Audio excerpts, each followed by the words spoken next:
Tumerudi shambani kwenye shamba la ngano. Mwisho wa mwezi Februari tulipanda hii ngano. Kwenye video ya awali niliongea kuhusu jinsi ngano ingekuwa na bila kutumia dawa ya kuua magugu, kwa sababu ni zao la msimu wa baridi, hatungekuwa na magugu kwenye shamba letu la ngano. Na hapa ndio ushahidi. Hatukutumia dawa yoyote ya kuua magugu na hatuna magugu mengi kwenye shamba letu. Leo tunavuna, ni mapema mwezi Julai hapa kaskazini mwa Mexico, na udongo hai huu ni ushahidi wa udongo hai na mzuri.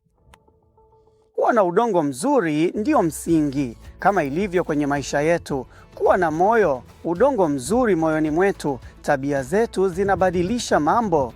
Wakati mwingine tunajaribu kutatua matatizo kwa kufunika tu tatizo, lakini tunahitaji kufika kwenye mizizi, kwenye ardhi. Tunahitaji kuwa na udongo hai ili tuweze kupata mazao mazuri. Udongo hapa ni udongo mzuri.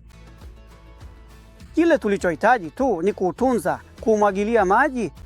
Hatukuhitaji dawa za kuua wadudu wala dawa za kuua magugu, na kwa neema tulipata mazao mazuri.